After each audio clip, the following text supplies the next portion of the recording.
A Hong Kong higher court has rejected a plea to release the first person to be charged under the national security law that was imposed on Hong Kong by the Chinese Communist Party. Now, in its decision, the court denied bid for the release of Tong Yin, a 23-year-old man, first to be charged with inciting separatism and terrorism under Hong Kong's new national security law. Tong Yin was remanded into police custody and was booked for terrorism last week. He allegedly drove a motorbike into a group of police officers, injuring at least 3 while flying a banner that read, "Liberate Hong Kong, Revolution of Our Times." The team for Tong had argued that Article 42 of the new legislation was inconsistent with the basic law and that it amounted to no bail provision. However, Tong's writ of habeas corpus was denied by 2 Hong Kong judges, concluding that there was no doubt that the magistrate had the lawful authority to remand him. Justice Anderson Chow and Justice Alex Lee also said that his counsel can apply for review of bail refusal under currently available legal provisions. Tong was also denied bail last month with regard to another case where more than 300 protesters were arrested by the city police department for opposing the newly imposed security law. The common law in Hong Kong has always allowed defendants to seek bail or release unless the prosecuting authorities provide lawful grounds for their detention. But with the imposition of the new security law, the burden is now on the defendant. The case against Tong is similar to that of media tycoon Jimmy Lai, who was arrested last week over suspected collusion with foreign forces under this new security law. It is being said that this is the highest profile arrest to have been made under this new legislation.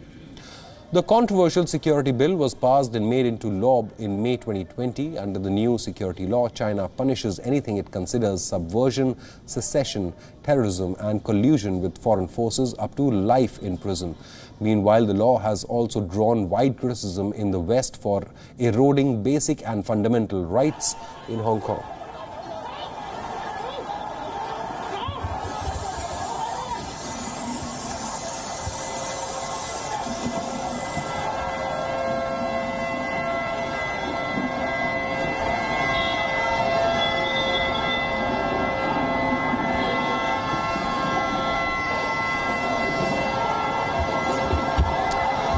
On this broadcast, we are now being joined by international and independent strategist Andrew Leung, who's joining us live from Hong Kong. Andrew, thank you so much for giving us your time. Now, this person, 23-year-old man who was first arrested, the first man to be arrested under this new security law, he has once again been denied bail in Hong Kong. Now, tell us more details about this case. How is Hong Kong justifying denying him bail? And is there fear among Hong Kong residents that under this new security law, they will not have legal recourse available to them, like even as basic moves like securing a bail? Well, you've got to understand this is a new law imposed on Hong Kong from Beijing. And the reason is because for 23 years, since Hong Kong reverted back to China, Hong Kong has been enjoying a very high degree of autonomy and freedom. In fact, according to International Freedom Index, the rankings are even higher than the United States. However, in the past couple of years, this so-called anti-Beijing protests and demonstrations, while there is a wide body of anger and social turmoil, it seems to have been hijacked by radicals who are using violent means bordering on terrorism, including the use of firebombs and also attacking police stations and also directly trampling on Beijing's symbols of Beijing's authority, the Beijing's bureaus in Hong Kong. Is carrying a sign amount to terrorism under this new security law? Well, and so there is, meanwhile, over the 23 years, there's been a gaping loophole on national security, because under Hong Kong's constitution, there is supposed to be a provision, Article 23, which has remained unenacted because of local opposition. And the national security law is imposed on that. And of course, national security laws around the world are quite strict. Hong Kong is no exception. And under the national security law, Article 23, it provides for the non-availability of habeas corpus, provided the judge views that the defendant will repeat these kind of actions, trampling on national security law. It's on that basis that the grant of habeas corpus was refused. But if there is no, if this threshold is not satisfied, then habeas corpus will still be available. Right. So now this man, the 23-year-old man, was charged with inciting separatism and terrorism under this new Hong Kong security law. My question once again to you is carrying a sign amounting for terrorism under this new security law? Well, of course, there are quite a number of examples. For example, apart from this particular act of aggression, driving the motorcycle directly into a group of police officers. But there are also numerous cases of firebombs and discovery of highly dangerous. So has this man been charged with using firebombs and inciting violence and indulging in acts of terrorism?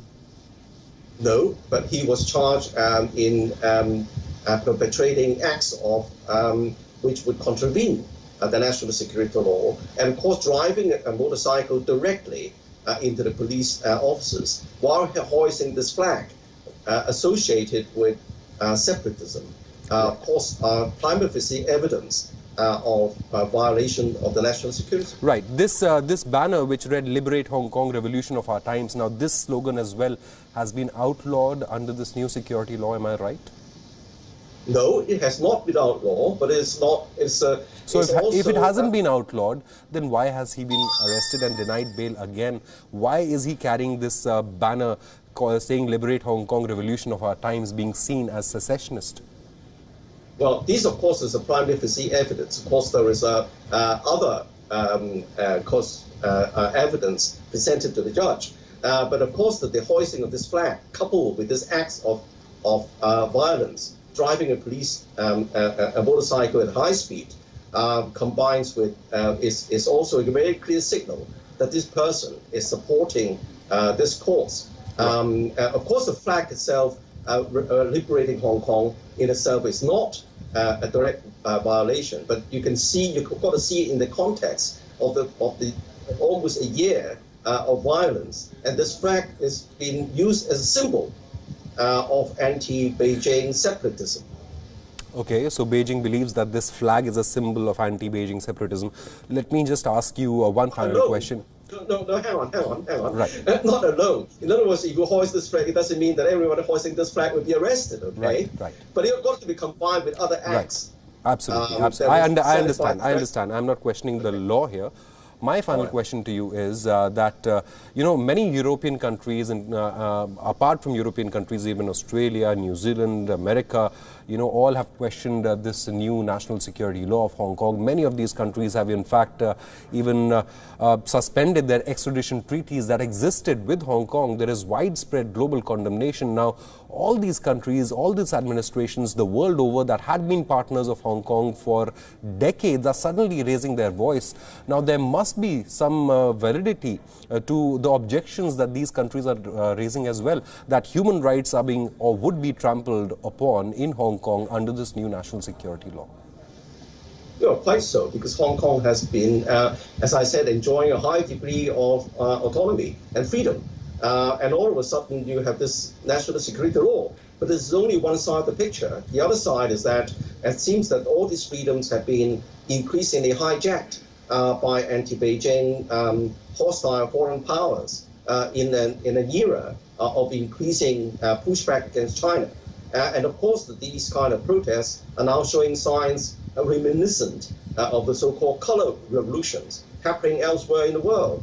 What happened in Ukraine last time, and